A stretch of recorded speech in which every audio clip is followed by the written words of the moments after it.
3 days after my best friend told me not to come to her wedding, her venue called me like I was the one who could save it. That was the moment I knew this wasn't just about an uninvite. It wasn't hurt feelings. It wasn't bridal stress. It wasn't some late night emotional spiral she'd regret in the morning. It was something worse. Before we continue, please hit the like button, subscribe to the channel, and turn on the notification bell for updates. And the worst part? A piece of me already knew it. My name is Ava Mitchell, I'm 27, and up until that week, I would have told anyone that Maya Collins was the closest thing I had to a sister. We met at 19 in a cramped college dorm where the air conditioner rattled all night and the walls were thin enough to hear everybody's drama. Maya was magnetic back then, funny, sharp. Mine the kind of person who could walk into a room and somehow make everyone feel like the night didn't really start until she arrived. I was the opposite. Quiet, structured, the one with color-coded calendars and backup chargers in my tote bag. Maya used to joke that I was the emergency contact for her entire life. And honestly, she wasn't wrong. Breakups, job interviews, apartment hunts, family fights, panic attacks at midnight. I was there for all of it. So, when she got engaged to Ethan Brooks, 29, polished, successful, charming in that very practiced way, I was there for that too. From the outside, they looked perfect. The kind of couple people reposted with captions like, "When you know, you know." But the closer the wedding got, the more something started to feel off. Nothing dramatic at first, just little contradictions. And Maya would call me crying that she was overwhelmed, then post smiling tasting menu videos an hour later. She'd beg me to help with timelines, vendor emails, seating charts, welcome bags, then act weirdly secretive when I asked basic questions. She kept saying I was the only one she trusted, but somehow I never seemed to know the full story. Still, I helped, because that's what I did. The Tuesday night it happened, I was sitting on my couch with my laptop open, cross-checking a seating chart Maya had sent me. Again. The bride's side had been rearranged 3 times in one day because her aunt refused to sit near her ex-husband's new girlfriend, and somehow that had become my problem too. I remember laughing at how ridiculous it all was. Then my phone buzzed. One message. From Maya. Don't come. That was it. No explanation. A no, I'm sorry. No, we need to talk. Just 2 words, cold and final, like a door slamming shut. I stared at the screen so long it dimmed.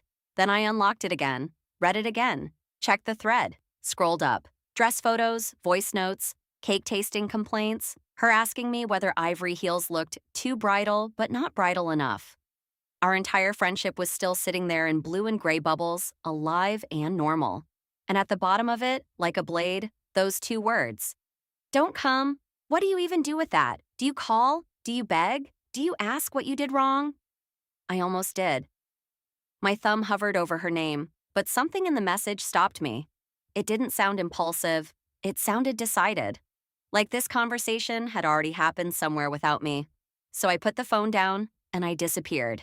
No dramatic paragraph, no accusation, no, after everything I've done for you. I left the bridal group chat. I closed the seating chart. I hung the dress bag in the back of my closet and zipped it shut. When Maya's cousin posted a bridal brunch countdown, I muted her. When 2 mutual friends texted asking if I was still arriving Friday morning, I didn't answer. Petty? Maybe. Self-protection? Definitely. But under the shock, under the humiliation, under that heavy, sick feeling in my chest, one question kept circling me like a storm cloud. Why would she cut me out this suddenly? After putting me in the middle of everything. For 3 days, I told myself not to care. I made coffee, went to work, avoided Instagram, ignored every instinct telling me to check if my name had been removed from the table chart, the ceremony program, the bridal suite schedule. Then on Friday afternoon, my phone rang from an unknown number. I almost let it go to voicemail. Instead, I answered. A woman's voice came through, tight and shaky. "Hi, is this Ava Mitchell? This is Olivia from the Grand Elm venue." She paused just long enough for my stomach to drop. Then she said, "We have a problem." And suddenly, I understood that being uninvited was only the beginning. I hadn't spoken to Maya in 3 days. So why was her wedding venue calling me like I was still in charge? That question hit before I even processed the panic in Olivia's voice. "Hi, yes, this is Ava," I said slowly, already sitting up straighter. I think there's been a mistake. I'm not involved in the wedding anymore.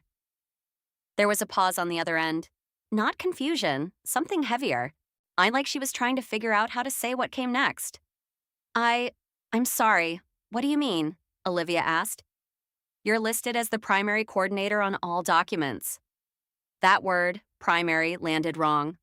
I'm not a coordinator, I said. I was just helping the bride. Informally. Another pause. Papers shuffling, a keyboard clicking. No, Olivia said more firmly this time. Ava Mitchell, correct? Your email is attached to every finalized contract. Venue, catering adjustments, floral upgrades, even vendor confirmations. My chest tightened. That's not possible, I said, but my voice didn't sound convincing, not even to me. Because suddenly flashes started coming back. Maya pacing her apartment, her phone dying mid-email, her saying, "Can you just use your email for this? Mine's being weird." At the time, it felt harmless, temporary, like forwarding a package for a friend. Listen, Olivia continued, her tone shifting into something more urgent. We've been trying to reach you since yesterday. There's an issue with vendor confirmations, and we need authorization to proceed. Authorization? I repeated. Yes, from you. That's when the unease turned into something sharper. What kind of issue? I asked. Olivia exhaled like she'd been holding this in. One of the main vendors is threatening to pull out. There are discrepancies between what was contracted and what was recently requested. We also have a pending payment adjustment that hasn't been resolved. I stood up without realizing it, pacing now. I don't know anything about that, I said. I didn't approve any changes. But the approvals came from your email, Olivia replied gently. Nah, and the digital signature matches your account. That stopped me, because now it wasn't just confusing, it was personal. Can you send me whatever you're looking at? I asked. Of course, I'll forward everything right now. The call ended, but the silence that followed felt louder than anything she'd said. Seconds later, my inbox pinged. One email, then another, then 5 more. Subject lines stacked on top of each other. Final package upgrade confirmation vendor adjustment approval, signed revised contract agreement. My name was everywhere. I opened the first document. There it was. Coordinator, Ava Mitchell. Not assistant, not reference, not friend helping out. Coordinator. My stomach dropped. I scrolled further. Digital signature. My name typed cleanly at the bottom. Time-stamped 2 days ago. My 2 days ago, I had already been uninvited. Okay. I muttered, trying to piece it together. I opened another file, then another. Every single one told the same story. Requests had been made, changes approved, financial adjustments acknowledged, all under me. But I hadn't touched any of this. Had I? I pulled up my email history, fingers moving faster now. Threads with Maya, attachments, forwarded links. And then I saw it. A chain of emails where Maya had replied from my account. Not forwarded, not copied. Direct replies, my email, my identity. Used like it was hers. A cold realization settled in. This wasn't a misunderstanding. This was deliberate. My phone buzzed again. Olivia, I answered immediately. Ava, did you get the documents? She asked. Yes, I said quietly. All of them. Another pause. Then you understand why we need you, she said. If this isn't resolved today, the wedding may not happen. I closed my eyes. Because there it was. Not just involvement, responsibility. But I'm not even invited to the wedding anymore, I said. Silence. Then Olivia said something that made everything twist even tighter. I'm sorry. What? I swallowed. The bride told me not to come, I said. 3 days ago. This time, Olivia didn't respond right away, and when she finally did, her voice had changed. Confused. Careful. That doesn't make sense, she said slowly. She told us you'd be handling everything, even after she cut ties. Cut ties. Those words echoed louder than anything else. I stared at the contracts, my name stamped across decisions I didn't make, responsibilities I didn't agree to, and consequences I hadn't even begun to understand. And one question rose above all of it. If she cut me out, why am I still the one holding everything together? The more I looked into it, the less it felt like I'd been removed. It felt like I'd been repositioned. Not as a friend, not even as a guest, but as a shield. I sat at my kitchen table, laptop open, phone face down like I didn't trust it anymore. Email after email blurred together, but one thing stayed consistent. Every major decision tied back to me. My name, my email, my authorization. And the timestamps? All recent, all after that message. Don't come. Why would she do this? I muttered out loud, even though there was no one there to answer. Then I found the one email that made everything click and made my stomach drop at the same time. Her subject line, final venue package upgrade, confirmed. I opened it. The Grand Elms premium package, the one Maya had looked at weeks ago but said was way out of budget. I remembered that conversation clearly. She laughed it off, said she'd rather spend the money on the honeymoon. But here it was. Confirmed, upgraded, locked in. Total cost $18,000 increase. Non-refundable. And at the bottom, authorized by Ava Mitchell. No, I whispered, because I didn't just not approve this. I hadn't even known it happened. I scrolled further. Payment method listed, not mine, but the billing responsibility, mine. Legally tied through the coordinator clause. That's when the panic finally hit. Not loud, not dramatic, cold, precise. Odd if this fell apart, if vendors pulled out, if payments weren't completed, everything pointed back to me. My name wasn't just on a seating chart, it was on liability. I grabbed my phone and called Maya. It rang. Once, twice, voicemail. I hung up and immediately texted, "Why is everything under my name?" The message sent. Delivered. No response. I stood there staring at the screen like something might change if I just waited long enough. Nothing did. Minutes passed, then an hour, still nothing. Meanwhile, my inbox kept updating. Vendors following up, deadlines approaching. One message stood out. If confirmation is not received by 5 p.m., we will proceed with cancellation and pursue recovery as outlined in contract. Recovery, that meant money, a lot of it. And suddenly, this wasn't just about betrayal. And this was about being set up to take the fall. My phone rang again. Olivia. I answered immediately. "Ava, I'm so sorry to keep calling, but we're running out of time," she said quickly. "The florist is holding the entire installation. They won't proceed without confirmation, and they're referencing your approval." "I didn't approve anything," I said sharper this time. "I understand," she said, calm but firm. "But from a contractual standpoint, you did." That word again. Contractual. Real. Binding. "I need you to be honest with me," Olivia added. "Are you stepping in to resolve this, or do we need to escalate?" Escalate. Legal. Formal. Permanent. I exhaled slowly, trying to keep my thoughts from spiraling. "I need more information," I said. "Everything, every document, every change, on every approval tied to my name." "You'll have it," she said. "But Ava, there's something else." My grip tightened on the phone. "What?" A slight hesitation. Then, "The bride told us you were aware of all of this," Olivia said.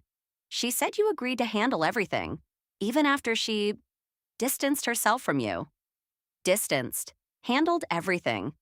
Even after. So this wasn't panic. This wasn't a mistake. This was planned. Carefully. Quietly. And suddenly the silence from Maya made perfect sense. Because if she responded, if she explained, if she admitted anything, the whole thing would fall apart. I lowered myself back into the chair, staring at my name on the screen like it belonged to someone else. She didn't just uninvite me, she reassigned me, left me holding the weight of a wedding I wasn't even allowed to attend. And the worst part? She was counting on me to fix it anyway. My phone buzzed again. Another email, another deadline, another decision, mine, whether I liked it or not. And sitting there, surrounded by contracts and silence, one thought finally settled in. If I walk away, I lose everything. But if I stay, I might finally understand what she was really trying to do. She didn't just uninvite me, she made sure I couldn't walk away.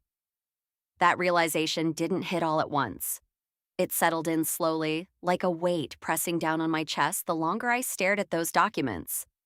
Every timestamp, every approval, every clause, all of it lined up too cleanly, too intentionally. I pulled up the timeline again. Now, this time, writing it out on a notepad like I was trying to solve a puzzle. Weeks ago, Maya asks me to help with emails. Days ago, contracts finalized under my name. 3 days ago, don't come after that. Upgrades, changes, approvals, all from me. She didn't remove me before things were locked in. She removed me after. After my name was embedded into every agreement. After I became the person legally responsible. I leaned back in my chair, staring at the ceiling. Why? I whispered. But deep down, I already had an answer forming. Because if something went wrong, it wouldn't be her problem. It would be mine. My phone buzzed again. Maya. Her name lit up the screen like nothing had happened. For a second, I just looked at it. Then I answered. Finally, I said, my voice steadier than I expected. She didn't apologize. Yim didn't ask how I was. Didn't even acknowledge the 3 days of silence. Instead, she said, I've been busy. Of course she had. With what? I asked quietly. Because from what I can see, I've been the one handling your wedding. A pause. Not shocked, not confused, measured. You said you'd help, Maya replied. There it was again. That same calm, controlled tone, like this was all normal. Help, I repeated, not take legal responsibility for everything. You're overreacting, she said. It's just paperwork. Just paperwork. I actually laughed, but there was no humor in it. It's $18,000 in upgrades, I said. It's vendor contracts, it's liability, it's my name on all of it. Another pause. Then, colder this time. You're good at this stuff, Ava. Better than me. I needed it handled. Needed. In past tense. Like the decision had already been made and my opinion had never been part of it. And uninviting me? I asked. That was part of the plan, too? Silence. For a second, I thought she might actually explain. Instead, she said, That's separate. Separate. I gripped the phone tighter. No, it's not, I said. You cut me out after putting everything in my name. You told the venue I'd handle it even after you, what did they say? Cut ties? She exhaled, like I was the one being difficult. I didn't think you'd make this such a big deal, she said. You always handle things. That sentence landed harder than anything else. Not because it was loud, but because it was true. I always had. Every crisis, every mess, every last-minute scramble. I fixed things, and she knew it. That's why she did this. Well, you used me, I said. Flat, simple, no emotion left to dress it up. I relied on you, she corrected. No, I said. You set me up. Another pause. Longer this time. Then finally the mask slipped. Just a little. You're being dramatic, she said. Nothing's going to happen. Just confirm what needs to be confirmed, fix whatever's off, and it's done. And if I don't? I asked. Silence. Then, well, she said slowly, it's your name on everything. There it was. Not hidden anymore. Not softened. A quiet threat, wrapped in logic. I closed my eyes for a second, and in that moment, everything shifted. Not the situation, not the contracts, me. Because for the first time since that message, I stopped reacting, and I started thinking. If my name was on everything, then so was my authority. Every vendor, and every contract, every decision, all of it routed through me. She thought she left me with the consequences, but she also left me with control. I opened my eyes. Maya, I said, calm now, too calm. What? She asked. I'll handle it, I said. Of course, she sounded relieved. I knew you would, she replied. I almost smiled because she had no idea what that actually meant. The call ended, and I sat there, staring at the contracts one more time. Not as a victim, not as someone trapped, but as the only person in the entire situation who could legally decide what happened next. And for the first time since all of this started, I wasn't asking what she was planning. I was deciding what I would do. Because if everything was truly in my name, then nothing moved without me. If everything was in my name, then nothing moved without me. That wasn't a feeling. It was a fact. And for the first time since this started, I wasn't overwhelmed. I was focused. I opened every contract again, but this time I wasn't scanning in panic. I was reading like it actually mattered. Line by line, clause by clause. Every detail I'd skimmed before suddenly became clear. That's when I found it. Buried halfway through the venue agreement, the listed coordinator retains final authority over vendor execution, confirmations, and contractual adjustments. I read it twice, then a third time, just to be sure. Maya thought she had shifted responsibility onto me, but in doing that, she had handed me control. Complete control. And I picked up my phone and called Olivia. She answered immediately. Ava? I need full access, I said. Every contract, every vendor, every change made under my name. No summaries, no filters. A pause, then relief. Of course, she said. I'll send everything. And Olivia? I added. Yes? From this point forward, nothing gets approved unless it comes directly from me. Understood? Understood. The shift was immediate, not emotional, operational. Within the hour, I had everything, and the deeper I went, the worse it got. Upgrades added without secured payment. Vendors marked confirmed without deposits. Timeline changes that conflicted with each other. It wasn't just messy, it was unstable. Maya hadn't planned a perfect wedding. She'd built something that only worked if no one looked too closely. And she assumed I'd be the one to hold it together quietly. So I made a decision.